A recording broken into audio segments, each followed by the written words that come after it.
Shalom and welcome. This episode will cover from Shem to Melchizedek. I'm going to offer more evidence that Natufians and related populations are the ancestors of Semites and the descendants of Shem, and that the land Shem settled after the flood was the Levant, even before the Canaanites entered the land. So let's begin. There are many cultural parallels between Natufians and Semites. The early chapters in the book of Genesis are the best examples of this. In the book of Genesis, we read that Cain was an agriculturalist and Abel was a pastoralist. And Adam knew Eve his wife, and she conceived, and bare Cain, and said, I have gotten a man from the Lord.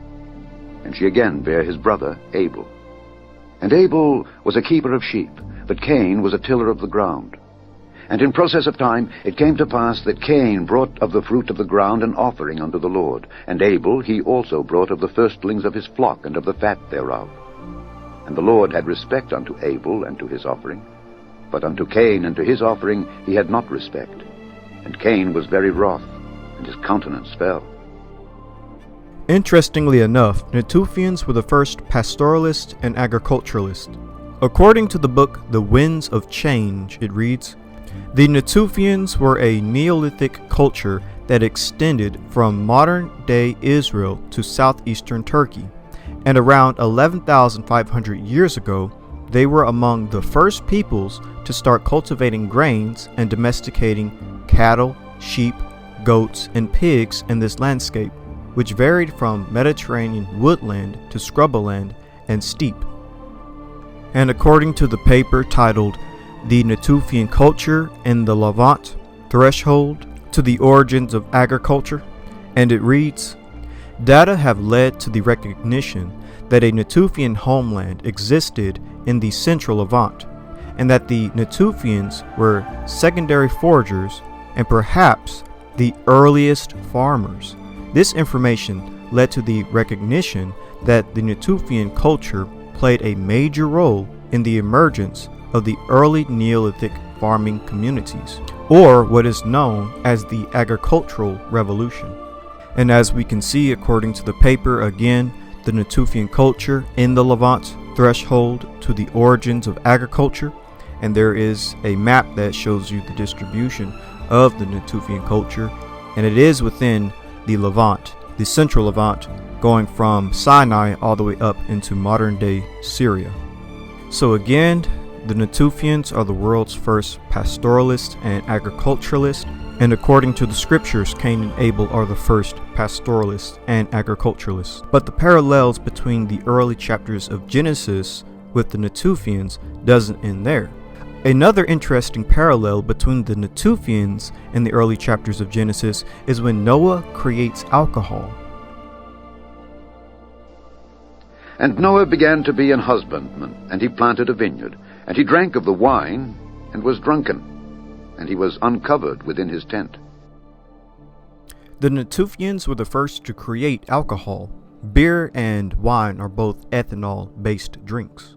This is from the Smithsonian magazine titled Traces of 13,000-Year-Old Beer Found in Israel, and it reads, since it was discovered in 1956, Rafet Cave, an archaeological site located near Haifa, Israel, has provided vital insight into an ancient group known as the Natufians. The remains of 30 individuals were unearthed there, along with animal bones, tools, and plant impressions, indicating that the Natufians buried their dead on beds of flowers. Now, as Amanda Borsheldan reports for the Times of Israel, scientists have discovered that the Natufians also brewed beer at Rafet Cave, possibly marking the earliest known production of the alcoholic beverage. The Natufians were semi-sedentary foraging people that lived in the Levant between the Paleolithic and the Neolithic periods. It is believed that the Natufians served a vital transitional link between hunter-gatherers and the earliest farming communities in the Near East. Hoping to learn more about this important group, a team of researchers led by Li Lu, an archaeologist at Stanford, recently set out to discover what the Natufians ate. The researchers weren't specifically looking for traces of ancient beer, but that's what they found when they analyzed 3 13,000-year-old stone mortars from Rafet. The vessels contained starch, residues, and phyllith, microscopic plant particles that are typical in the transition form of wheat and barley to booze, according to Stanford University statement. Liu notes in the statement that the discovery accounts for the oldest record of man-made alcohol in the world. Beer making is typically associated with later agricultural societies. Previously, the earliest known evidence came from northern China some 5,000 years after the Natufians were brewing up beverages at Rafet Cave. According to the study authors, the Natufians' production relied on species from 7 different plant families, including wheat, oat, barley, legumes, and bast fiber like flex, and likely involved 3 distinct phases. The team's analysis is significant for several reasons. For one, the presence of beer-making equipment at Rafet Cave, a burial site, indicates that alcoholic beverages likely played an important ritual function in Natufian culture. The Natufian remains in Rafet Cave never stop surprising us. Danny Nadel, study co-author and archaeologist at the University of Haifa, says in a statement, "With the production of beer, the Rafet Cave remains provide a very vivid and colorful picture of Natufian lifeways, their technological capabilities and inventions." So again, basically, the Natufians were the very first people to create alcohol, and Noah, according to the scriptures, is the very first man to create alcohol after the flood. So yet again, very interesting parallels between the early chapters of Genesis and the Natufians. Now what brings all of this together is Shem, who is the father of all Semites. Unto Shem also, the father of all the children of Eber, the brother of Japheth the elder, even to him were children born. The children of Shem, Elam and Asher and Arphaxad and Lud and Aram, and the children of Aram, Uz and Hul and Gether and Mash. And Arphaxad begat Salah, and Salah begat Eber. And unto Eber were born 2 sons. The name of one was Peleg, for in his days was the earth divided, and his brother's name was Joktan. And Joktan begat Almodad and Sheleph and Hazar-Maveth and Jerah, and Hadoram and Uzal and Diklah and Obal and Abimael and Sheba, and Ophir and Havilah and Jobab. All these were the sons of Joktan.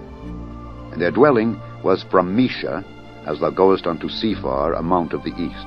These are the sons of Shem, after their families, after their tongues, in their lands, after their nations. According to anthropologists and archaeologists, the Natufians are actually the ancestors of Semites. This is from the book In Hot Pursuit of Language in Prehistory, and it reads, "This paper makes an additional inference, since there is archaeological and physical anthropological reason to believe that the Natufians were related to modern Semitic-speaking peoples of the Levant." And according to the paper titled The Prehistory of a Dispersal, the Proto-Afrasian, the Proto-Afrasiatic Farming Lexicon, and it reads, "The identification of Proto-Afrasians as Natufians and post-Natufians seems to satisfy all the 4 criteria. Besides the farming lexicon, there are sets of reconstructed Proto-Afrasian terms pointing to incipient animal breeding, a wide variety of dwelling and settlement types, a territory characterized by both desert and steep forest type of terrain and drying riverbeds, as well as deep permanent streams and vegetation typical of such terrain, and the animals whose bones have been found at the Natufian and early Neolithic post-Natufian sites. Interestingly, there is a large number of common Afroasian terms denoting flocked ungulate animals, usually inhabiting steep and semi-deserts.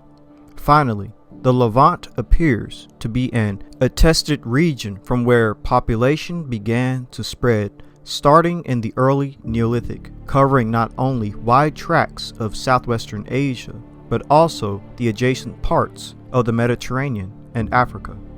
Afroasian and Semitic are one and the same. Semitic, a major branch of the Afroasiatic family. Afroasian and Semitic are semantically related. You can use Afroasian instead a noun, Semitic, and Afroasian. Afroasian, a large family of related languages spoken in both Asia and Africa. Semitic and Afroasian are semantically related. In some cases, you can replace the term Semitic with Afroasian. These nouns are similar. Therefore, Semites, or the descendants of Shem, would be Afroasian or Afroasiatic peoples, because Afroasian is a large family of related languages spoken in both Asia and Africa, and Semitic is a major branch of the Afroasiatic language family. The descendants of Shem, Semites, are an Afroasiatic Afroasian people. With that being said, if Natufians are indeed the descendants of Shem and the ancestors of Proto-Semitic populations, perhaps this explains the cultural connections that we see with people such as Cain and Abel and even Noah. Shem would have passed his knowledge of the pre-flood world orally to his descendants. In this case, it would be the knowledge of agriculture and pastoralism. After all, the Natufians were the first agriculturalists and pastoralists. But in our case, with the more biblical model, the Natufians, who would represent the descendants of Shem, would have rediscovered this knowledge after the flood. Scripturally speaking, it seems like Shem was the one to pass down the history. After all, the most accurate accounts and events of our world ended up with the descendants of Shem, most notably the Israelites. With that being said, if Natufians are indeed the ancestors of Semites, this would mean that Semites have their origins in the Levant, which is where the Natufians lived. According to the Bayesian phylogenetic analysis of Semitic languages, identifies an early Bronze Age origin of Semitic in the Near East. It reads, "We estimate that Semitic had an early Bronze Age origin, approximately 5,750 YBP, in the Levant, followed by an expansion of Akkadian into Mesopotamia." So according to the most recent paper detailing the origin of Semitic populations, the Semitic homeland is in the Levant. This is where Semites have their origin, and this is where Semites have their dispersion from. In 4000 BC, Semites would have expanded from the Levant into Mesopotamia and Arabia. And again, the Levant is also the homeland of the Natufians, whom Semites would descend from. So it makes sense that Semites have their origin in the Levant if they're coming from Natufians. And putting all of this together, this would mean that after the flood, Shem would have went to the Levant. Shem would have settled the Levant first, even before the Canaanites. So technically the Levant is the land of Shem. But with all of that being said, one of the best examples of Shem settling the Levant after the flood comes from the story of Melchizedek. Melchizedek was the king of Salem, or Jerusalem, and the priest of God Most High. And Melchizedek, king of Salem, brought forth bread and wine, and he was the priest of the Most High God. According to the scriptures, we first learn that Melchizedek is the king of Salem. Salem is likely Jerusalem, and Jerusalem was believed to have been built in the late Copper to early Bronze Age, and that Jerusalem is a Semitic city. The oldest part of the city was settled in the 4th millennium BCE, making Jerusalem one of the oldest cities in the world. There, the Gihon Spring attracted shepherds who camped near the water between 6,000 and 7,000 years ago, leaving behind ceramics and flint artifacts during the Chalcolithic or Copper Age, circa 4,500 through 3,500 BCE. From Shiloah to Silwan, a visitor's guide. A short history of ancient Jerusalem. The first 3,000 years, 5,000 to 2,000 BCE. Near the spring that flowed down the slope of the hill and the stream at its base, shepherds would occasionally set up their camp with their flocks. Their presence is marked by ceramics and flint artifacts 6,000 through 7,000 years ago. Hundreds of years later, permanent houses began to be built, and about 5,000 years ago, 3000 BCE, the place had already become a small village whose residents used the natural caves in the side of the mountains for burial. And according to Haaretz, titled "Why is Jerusalem Called Jerusalem?" it reads, "Going by archaeological evidence found so far, Jerusalem was founded about 6,000 years ago, and it may have had roughly that name from the beginning." And according to Britannica, the earliest traces of human settlements in the city area found on a hill to the southeast are from the late Chalcolithic period, Copper Age, and the early Bronze Age, 3000 BCE.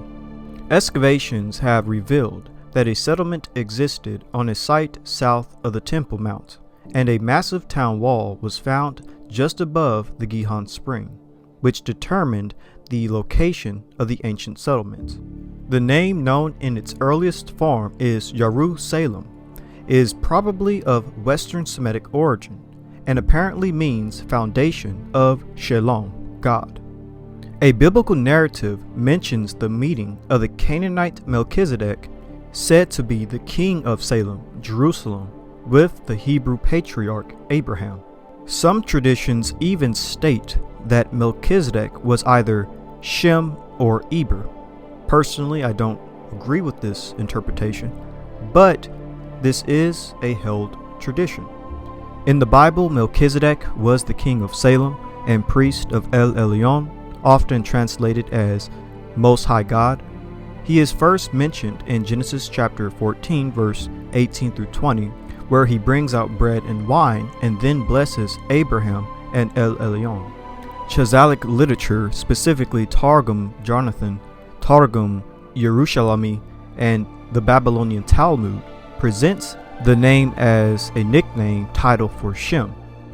According to Chabad.org, titled "Who Named Jerusalem?" it reads, "An ancient tradition tells us that Melchizedek was actually one and the same as Shem, son of Noah, and that Shalom was none other than the very place that Abraham would eventually rename Yerum. So Shalom is the second half Yerum Shalom, Jerusalem."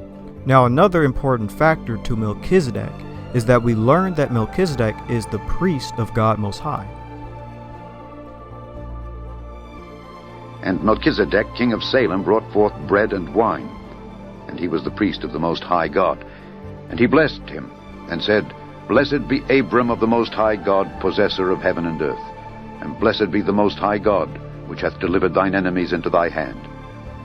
And he gave him tithes of all. Melchizedek is the priest of God Most High.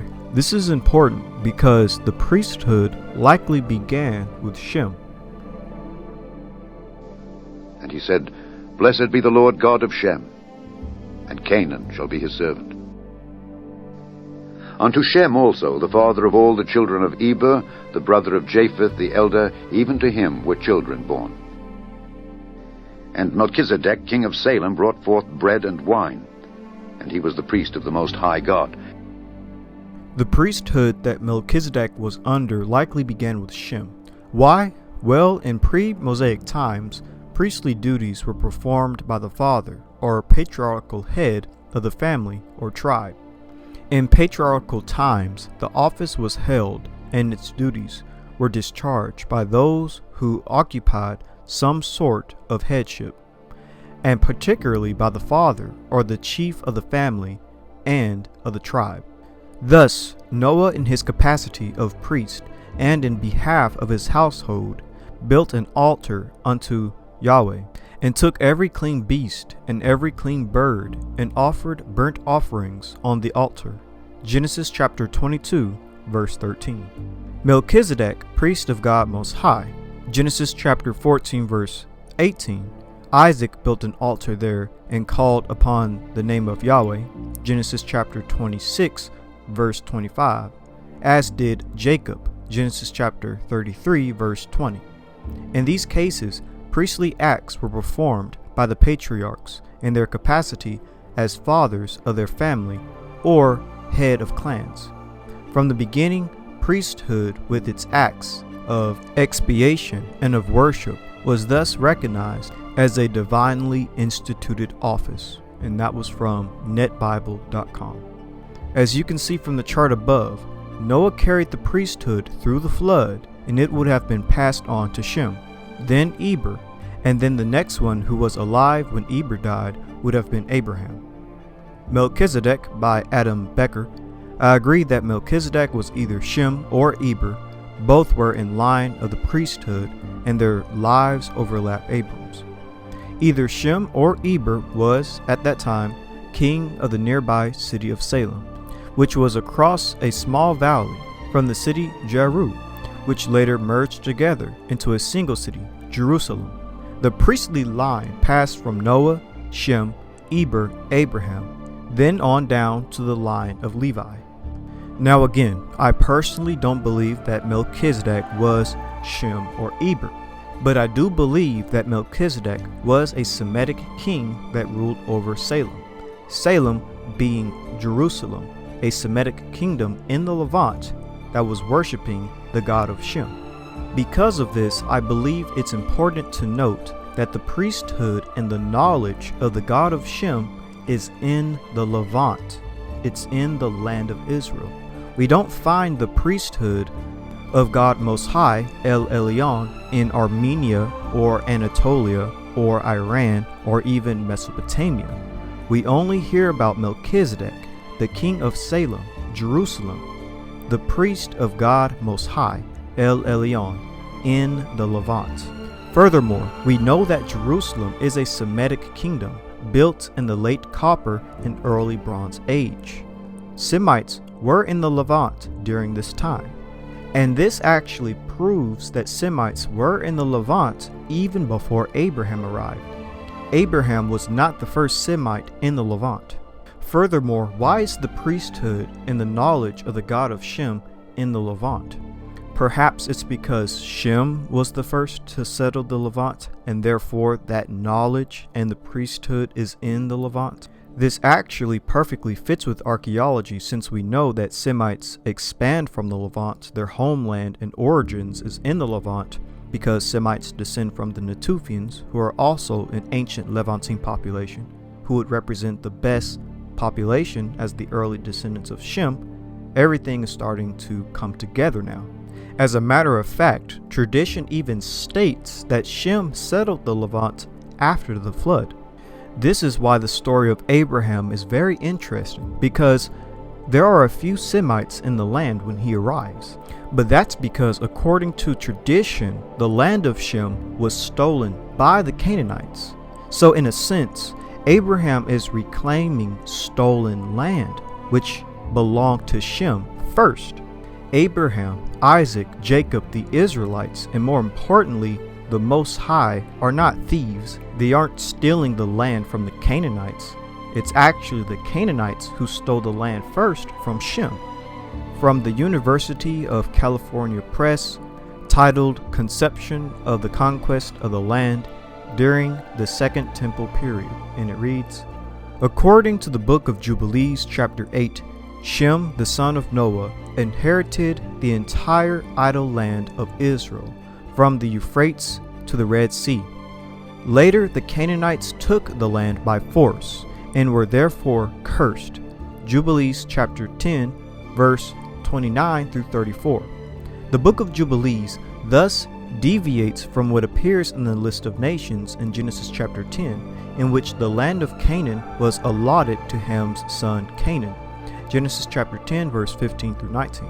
The claim that the land of Canaan had actually been a part of Shem's inheritance that was then stolen by the Canaanites also appears in rabbinic sources. We read, for example, in the Mishnah on Genesis chapter 12, verse 6, the Canaanites were then in the land, for the land of Israel was cast in the lot of Shem, as it is written, and Melchizedek, the king of Salem. In this, the rabbis provide a justification for the expulsion of the Canaanites. Canaan stole Shem's promised land. Shem was blessed and given the inheritance, but the Canaanites and the Hamites continued to try to take over his inheritance. Shem's descendants moved away to avoid the conflict, leaving Shem mostly on his own, but still the king of Salem. Shem's inheritance, the land promised to him, is taken by the Canaanites and became known as the land of Canaan. The land of Canaan is really Shem's rightful inheritance, stolen by Canaan and his family. Abraham is called back to this land by God to retrieve it for God's chosen people. The promised land was controlled by the Canaanites because they had usurped it from Shem's family. Abraham asserted his familial claim and so was made the family's new head. Abraham, Isaac, Jacob, and the Israelites, and most importantly the Most High, are not stealing the land from the 7 nations of Canaan.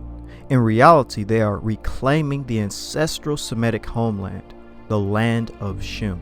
This is why we find the priesthood, God Most High, El Elyon, the God of Shem, Salem, Jerusalem, kingship, early Semitic language, early Semitic customs, the first agriculturalist, the first pastoralist, all within the land of the Levant. The only ancient people that best represents the ancestors of Semites, the Natufians, are all in the Levant, the promised land. And I believe that there's very interesting symbolism behind this. The ancestors of Semites, Natufians, then Proto-Semites themselves, and the promised land. It's all within the Levant region. It all overlaps each other. It all parallels with one another. Shem settled the Levant first, before the Canaanites. This is why we find the Natufians there, and the Proto-Semites there who come from the Natufians, and then the promised land itself. And then Abraham is called to return back to the promised land and take it back from the Canaanites, because the Canaanites stole the ancestral homeland, the origin of Semites. In reality, the story of Abraham, Isaac, and Jacob and the Israelites is a redemption arc. They are coming back to reclaim their land, the land of their ancestors. This one Semitic family from the lineage of Shem was chosen to do this act. In terms of DNA, this is also why haplogroup E is the best option for Shem, since Natufians and Proto-Semites carry haplogroup E. From the book In Hot Pursuit of Language and Prehistory, it reads, "This paper makes an additional inference, since there is archaeological and physical anthropological reason to believe that the Natufians were related to modern Semitic-speaking peoples of the Levant." And according to the paper titled Paleolithic DNA from the Caucasus Reveals Core of West Eurasian Ancestry, it reads, "Such a scenario would also explain the presence of Y chromosome haplogroup E in the Natufians and Levantine farmers, a common link between the Levant and Africa." And according to the paper titled Bayesian Phylogenetic Analysis of Semitic Languages Identifies an Early Bronze Age Origin of Semitic in the Near East, and it reads, "We estimate that Semitic had an early Bronze Age origin, approximately 5750 YBP, in the Levant, followed by an expansion of Akkadian into Mesopotamia." And according to EUpedia, titled Haplogroup E1B1B, it reads, E-M34 is the main Middle Eastern variety of E1B1B and is thought to have arrived with the Proto-Semitic people in the late Copper to early Bronze Age. As we can clearly see, haplogroup E is the best choice for Shem because Natufians, who are the ancestors of Semites, had haplogroup E, and then Proto-Semites themselves also carried haplogroup E. You go all the way back, that leads back to Shem. Furthermore, Natufians and Proto-Semites both have their origins within the Levant, the same area that Shem would have settled after the flood, before the Canaanites came and stole the land. And lastly, there's a very interesting parallel by the fact that Natufians, the ancestors of Semites, and that Proto-Semites, and that the Promised Land are all within the Levant, and that they all overlap each other perfectly, which I don't find to be a coincidence. This perhaps is symbolic because we know that Abraham will be called to the Levant to take the land from the Canaanites, likely because, in a symbolic way, this land was once the home of Shem, and that these Canaanites stole the land, and Abraham, a descendant of Shem, is chosen to go to the land and get rid of the Canaanites who are living there. And with that, I say, be blessed and shalom.